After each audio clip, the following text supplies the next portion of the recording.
She's going to be running for governor. Where's Karen? Hi, Karen. Hello, Karen. Are you running for governor? I think so, Karen, because if you do, you're going to have my support, okay?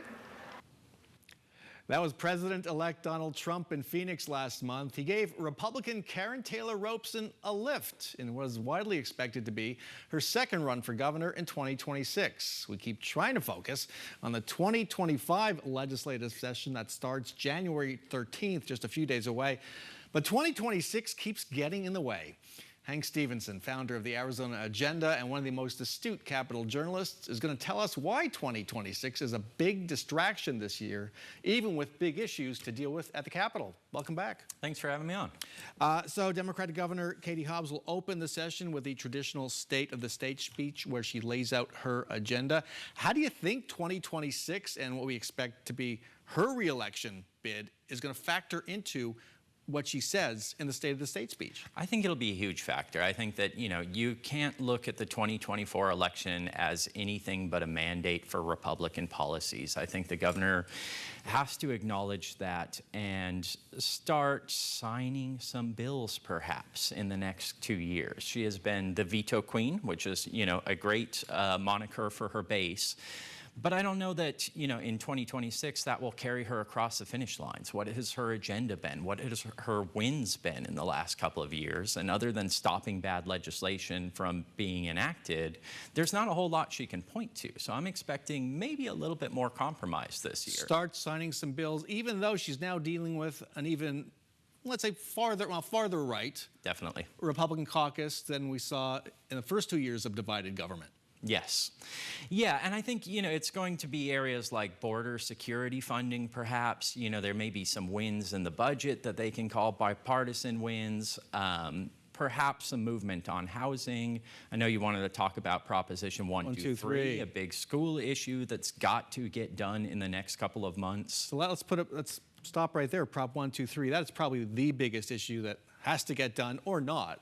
Approved by voters in 2015. Provides about $300 million a year to the schools, expires sometime before the end of this year. Mm-hmm. Voters have to renew it. Mm-hmm. How big a lift is that? Well, they started lifting it last year and they carried it a few feet and then everyone kind of lost interest and dropped the ball. They really need a deadline to motivate them down at the Capitol, and now we're facing a real, true deadline. They've got to send something to the ballot in the spring if they want to not have a lapse in those funds.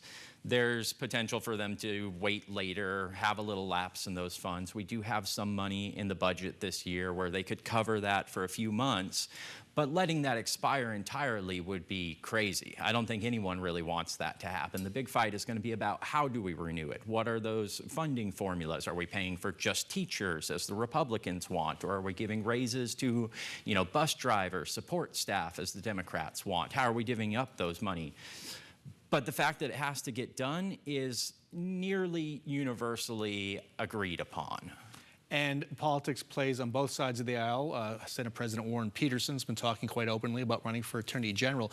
Can we expect to see a bunch of announcements early in this new year, kind of just mimicking the never-ending election cycle we're in nationally? Why wait? Why wait? 2026 is right around the corner. Everybody's got their eye on something.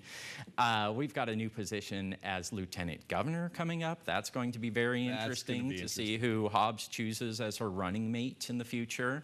Yeah. The 2026 election is just going to bleed through 2025. Okay. Also around the corner, your first agenda of the new year, which I'm waiting for in my email box on Monday morning. What's on the front? First, we've taken a little bit of time off, so we're going to have to recap some stuff. And then we've got a lot in the works this year. We're hiring a new reporter down in Tucson. We've got a couple of new policy weeklies that we're going to launch. We're doing a new version of our legislation tracking service. So it has been a busy month at Agendaverse trying to prepare for 2025. It's a must read if you care about what happens at the Capitol and beyond, really throughout the state. Hank Stephenson, thanks so much for joining us. Anytime. Thanks, Bram.